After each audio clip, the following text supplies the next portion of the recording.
আসসালামু আলাইকুম। রাতের শীর্ষ সংবাদে স্বাগত জানাচ্ছি। আমি সুমনা সুমা। আনন্দ মুহূর্তেই বিষাদে পরিণত হলো।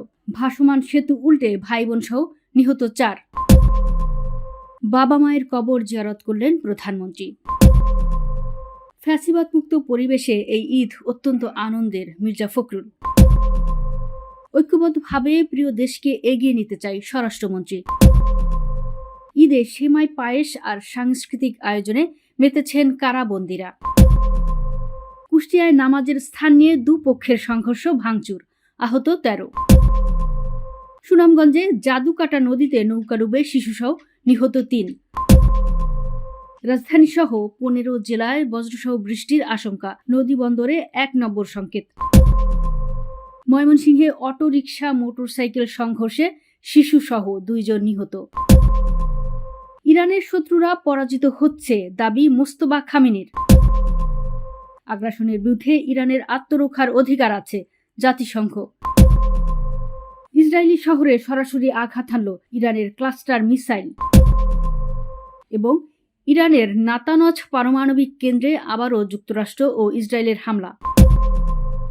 শুনছিলেন শিরোনাম, এবার বিস্তারিত। ঈদ উপলক্ষে প্রতি বছর ওই ব্রিজে এবং আশেপাশে মানুষের ব্যাপক সমাগম হয়। এবারও ঈদের দিন বিকেলে সেখানে প্রচুর মানুষ আসেন। দীর্ঘদিন ধরে ব্রিজটি ঝুঁকিপূর্ণ অবস্থায় ছিল।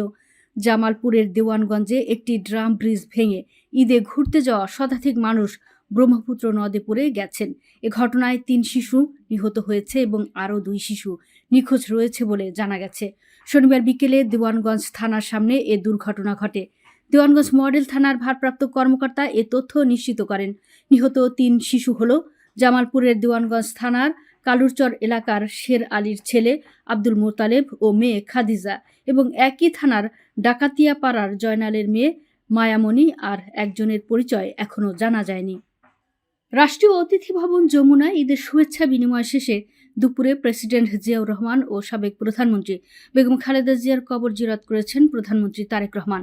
এ সময় প্রধানমন্ত্রীর সঙ্গে ছিলেন তার সহধর্মিণী জুবাইদা রহমান, কন্যা জাইমা রহমান, আরাফাত রহমান কোকোর সহধর্মিণী সৈয়দা শামিলা রহমান, তার 2 মেয়ে জাহিয়া রহমান ও জাফিয়া রহমান। পরিবারের সদস্যদের নিয়ে তারেক রহমান মা বাবার কবরের সামনে দাঁড়িয়ে ফাতিহা পাঠ করে মোনাজাত করেন। এরপর বিএনপির পক্ষ থেকে কবরে পুষ্পমাল্য অর্পণ করেন দলের চেয়ারম্যান তারেক রহমান। এ সময় দলের মহাসচিব মির্জা ফখরুল ইসলাম আলমগীর, স্থায়ী কমিটির সদস্য নজরুল ইসলাম খান, চেয়ারম্যানের উপদেষ্টা কাউন্সিলের সদস্য মাহবুব উদ্দিন খোকন প্রমুখ নেতারা উপস্থিত ছিলেন। স্থানীয় সরকার, পল্লী উন্নয়ন ও সমবায় মন্ত্রী মির্জা ফখরুল ইসলাম আলমগীর বলেছেন, ফ্যাসিবাদ মুক্ত পরিবেশে উদযাপিত হওয়া এই ঈদ অত্যন্ত আনন্দের। ফ্যাসিবাদ মুক্ত পরিবেশে এই ঈদ উল ফিতর উদযাপনের মধ্য দিয়ে আনুষ্ঠানিকভাবে প্রধানমন্ত্রী তারেক রহমানের সঙ্গে শুভেচ্ছা বিনিময় হল। গণতান্ত্রিক বাংলাদেশ বিনির্মাণের পথে হেঁটে যাব। শনিবার জাতীয় ঈদগাহ ময়দানে ঈদের নামাজ শেষে গণমাধ্যম কর্মীদের তিনি একথা বলেন। তবে সাবেক প্রধানমন্ত্রী ও বিএনপির চেয়ারপারসন বেগম খালেদা জিয়া বিহীন ঈদকে বিষাদময় হিসেবেও অভিহিত করেন মির্জা ফখরুল। স্বরাষ্ট্রমন্ত্রী ও বিএনপির স্থায়ী কমিটির সদস্য সালাউদ্দিন আহমদ বলেছেন, দেশের শান্তি, স্থিতিশীলতা, সমৃদ্ধি ও উন্নয়নের জন্য মহান সৃষ্টিকর্তার দরবারে প্রার্থনা করি। আমরা সবাই ঐক্যবদ্ধভাবে আমাদের প্রিয় দেশকে এগিয়ে নিতে চাই। এটাই হোক আমাদের আজকের দিনের প্রত্যাশা। শনিবার 9:30টায় পেকুয়া উপজেলা কেন্দ্রীয় জামে মসজিদে পবিত্র ঈদ উল ফিতরের নামাজ আদায় শেষে তিনি সাংবাদিকদের এসব কথা বলেন। এ সময় সাধারণ মানুষের সঙ্গে ঈদ শুভেচ্ছা বিনিময় করেন তিনি। তারপর উপজেলা মাঠ পরিদর্শন করেন এবং মাঠ সংস্কারের জন্য নির্দেশনা দেন। তিনি বলেন, ফ্রড বা ডিজিটাল স্ক্যাম বর্তমানে শুধু দেশের মধ্যে সীমাবদ্ধ নেই, এটি বৈশ্বিক পর্যায়ে একটি গুরুতর সমস্যায় পরিণত হয়েছে। তাই এ ধরনের অপরাধ মোকাবেলায় এককভাবে কোনো দেশের পক্ষে কার্যকর ব্যবস্থা নেওয়া কঠিন। কিভাবে এই সমস্যার বৈশ্বিক মোকাবেলা করা যায় সে লক্ষ্যে জাতিসংঘের তত্ত্বাবধানে গ্লোবাল সামিট অন ফ্রড আয়োজন করা হয়, যেখানে বিভিন্ন দেশ একত্রিত হয়ে এ বিষয়ে সম্মিলিত কৌশল প্রণয়নের উদ্যোগ নেয়। আমি বাংলাদেশের প্রতিনিধিত্ব করেছি। ঈদের আনন্দ ভাগ করে নিতে বাদ যাননি কারাগারের অন্ধকার প্রকোষ্ঠে থাকা বন্দীরাও। 4 দেয়ালের সীমাবদ্ধ জীবনের মাঝেও ধর্মীয় ভাব, গাম্ভীর্য ও উৎসবমুখর পরিবেশে সারা দেশের কারাগারগুলোতে শনিবার পবিত্র ঈদ উল ফিতর উদযাপিত হচ্ছে। স্বজনদের ছেড়ে দূরে থাকলেও বন্দীদের জন্য বিশেষ খাবার ও বিনোদনের ব্যবস্থা করেছে কারা কর্তৃপক্ষ।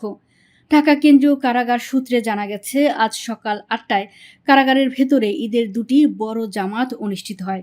এতে সাধারণ বন্দী থেকে শুরু করে কারাগারের কর্মকর্তা কর্মচারীরা অংশ নেন।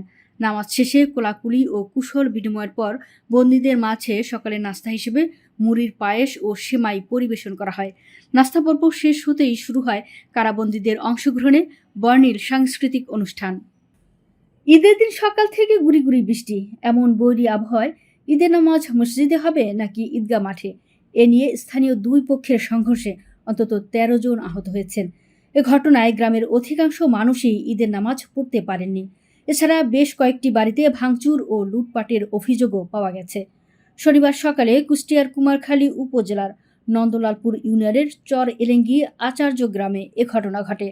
আহতরা কুমারখালী উপজেলা স্বাস্থ্য কমপ্লেক্স, কুষ্টিয়া জেনারেল হাসপাতাল ও নিজ বাড়িতে চিকিৎসাধীন রয়েছেন। দুপুরে উপজেলা স্বাস্থ্য কমপ্লেক্সে গিয়ে দেখা যায় কমপ্লেক্সের বারান্দায় আহত রুবেল, জুয়েল, মন্টু প্রামাণিক ও ফিরোজা চিকিৎসাধীন রয়েছেন। তাদের হাতে, মুখে, মাথায় আঘাতের ক্ষত। সুনামগঞ্জের তাহিরপুর উপজেলার জাদুকাটা নদীতে খেয়া পারাপারে নৌকা ডুবে এক শিশুসহ ৩ জনের মৃত্যু হয়েছে। শনিবার বিকেল ৪টায় তাহিরপুর উপজেলার জাদুকাটা নদীতে এ দুর্ঘটনা ঘটে। নিহতদের মধ্যে একজনের বাড়ি তাহিরপুর উপজেলার বাধাঘাট ইউনিয়ন লাউরেরগড় এলাকায়, বিশ্বম্ভরপুর উপজেলা সলকাবাদ ইউনিয়ন মিতুরকান্দি গ্রামের একজন এবং উপজেলার সদর ইউনিয়ন বাগবের এলাকায় একজনের বাড়ি বলে জানা গেছে। তাদের মধ্যে সুফিয়া বেগম নামের শিশুটির নাম জানা গেলেও অন্যদের নাম পরিচয় এখনও পাওয়া যায়নি। দেশের অভ্যন্তরীণ নদী বন্দরগুলোর জন্য আবহাওয়ার পূর্বাভাসে দমকা হাওয়া ও বজ্রসহ বৃষ্টির আশঙ্কার কথা জানিয়েছে বাংলাদেশ আবহাওয়া অধিদপ্তর। শনিবার নদী বন্দরগুলোর জন্য সতর্ক বার্তায় এ তথ্য জানানো হয়।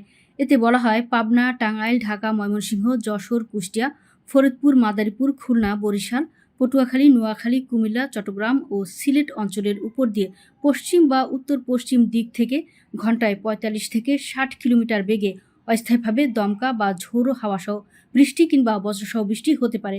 এ কারণে এসব এলাকার নদী বন্দরগুলোকে ১ নম্বর সতর্ক সংকেত দেখাতে বলা হয়েছে। ঈদের দিনে ময়মনসিংহের তারাকান্দা উপজেলায় সিএনজি চালিত অটোরিকশা ও মোটর সাইকেলের মুখোমুখি সংঘর্ষে শিশুসহ ২ জন নিহত হয়েছেন। এ ঘটনায় আরও ২ জন আহত হয়েছেন। শনিবার দুপুর ১:৩০টার দিকে তারাকান্দা উপজেলার ময়মনসিংহ নেত্রকোনা সড়কের খিচা বান্ডারির মোড় এলাকায় এ দুর্ঘটনা ঘটে। নিহতরা হলেন নেত্রকোনার পূর্বধলা উপজেলার আব্দুল আলীর ছেলে রুবেল মিয়া এবং রীতি আক্তার। নিহত ২ জনই অটোরিকশার যাত্রী ছিলেন। মধ্যপ্রাচ্যে যুক্তরাষ্ট্র ও ইসরায়েলের হামলা অব্যাহত থাকার মধ্যেই নওরোজ উপলক্ষে দেওয়া এক লিখিত বার্তায় ইরানের সর্বোচ্চ নেতা মোস্তফা খামেনি দাবি করেছেন, শত্রুরা পরাজিত হচ্ছে। খবর আল জাজিরার শুক্রবার রাষ্ট্রীয় টেলিভিশনে প্রচারিত ওই বার্তায় তিনি বলেন, নওরোজ এমন এক বছর সূচনা করেছে যা হবে জাতীয় ঐক্য ও জাতীয় নিরাপত্তার অধীনে প্রতিরোধ অর্থনীতির বছর। খামেনি বলেন, ধর্মীয়, সাংস্কৃতিক ও রাজনৈতিক ভিন্নতা সত্ত্বেও জনগণের মধ্যে যে ঐক্য গড়ে উঠেছে তাতে শত্রুরা ব্যর্থ হয়েছে। তারা ভেবেছিল কয়েকদিনের হামলাতেই জনগণ সরকার উৎখাত করবে। এটি ছিল তাদের মারাত্মক ভুল হিসাব। যুক্তরাষ্ট্র ও ইসরায়েলের উস্কানিমূলক আগ্রাসনের বিরুদ্ধে ইরানের আত্মরক্ষার অনস্বীকার্য অধিকার আছে বলে পুনরায় জোর দিয়েছেন জাতিসংঘের মহাসচিব অ্যান্তোনিও গুতেরেস। শনিবার মেহের নিউজ এজেন্সির এক প্রতিবেদনে জানানো হয়েছে, জাতিসংঘ প্রধান তেহরানের উপর চলমান এই হামলার প্রেক্ষাপটে উত্তেজনা প্রশমন এবং আঞ্চলিক মানবিক ও নিরাপত্তা পরিস্থিতি নিয়ন্ত্রণে রাখার প্রয়োজনীয়তার উপর গুরুত্ব আরোপ করেছেন। ৩ সপ্তাহেরও বেশি সময় ধরে চলা এই অবৈধ হামলায় ইরানের সামরিক ও বেসামরিক অবকাঠামো ভয়াবহভাবে ক্ষতিগ্রস্ত হওয়ার পর বিশ্ব সংস্থার শীর্ষ পর্যায় থেকে এই মন্তব্য এলো। জাতিসংঘ মহাসচিব উল্লেখ করেছেন যে সংঘাতের বিস্তার রোধ করা এবং আন্তর্জাতিক সম্প্রদায়ের জন্য এটি একটি বড় চ্যালেঞ্জ হয়ে দাঁড়িয়েছে। দখলদার ইসরায়েলকে লক্ষ্য করে ছোড়া ইরানের একটি ক্লাস্টার মিসাইল সরাসরি আঘাত হেনেছে।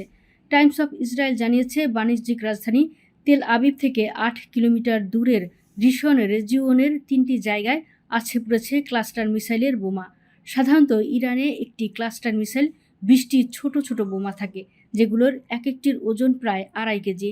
যেখানে এসব বোমা আঘাত হানে সেখানে এগুলো ব্যাপক ক্ষয়ক্ষতি করতে পারে। ইরানের প্রধান ইউরেনিয়াম সমৃদ্ধ কেন্দ্র নাতানজ পারমাণবিক স্থাপনায় আবারও হামলা চালিয়েছে ইসরায়েল। যুদ্ধের প্রথম সপ্তাহেও এই স্থাপনাটিতে হামলা হয়েছিল। সে সময় স্যাটেলাইট ছবিতে বেশ কয়েকটি ভবন ক্ষতিগ্রস্ত দেখা যায়। ইরানের atomic energy organization of Iran জানিয়েছে, নেতানজে অবস্থিত শহীদ আহমাদি রসুন সমৃদ্ধকরণ কেন্দ্রে এই হামলা চালানো হয়েছে। সংস্থাটি এটিকে যুক্তরাষ্ট্র ও ইসরায়েলের অপরাধমূলক হামলা বলে বর্ণনা করেছে। তবে এর ফলে তেজস্ক্রিয়তা ছড়িয়ে পড়ার কোনো খবর পাওয়া যায়নি। তারা আরও জানায়, শনিবারের এই হামলা আন্তর্জাতিক আইন এবং বিভিন্ন আন্তর্জাতিক চুক্তি লঙ্ঘন করেছে। 2025 সালের জুনে ইরান ও ইসরায়েলের মধ্যে 12 দিনের যুদ্ধে ইসরায়েল প্রথম এই স্থাপনায় বিমান হামলা চালায়। পরে যুক্তরাষ্ট্র সেখানে হামলা করে। এদিকে প্রায় 3 সপ্তাহ ধরে চলা যুদ্ধ থামার কোনো লক্ষণ দেখা যাচ্ছে না। দর্শক, ভিডিওটি শেষ পর্যন্ত দেখার জন্য আপনাকে অসংখ্য ধন্যবাদ।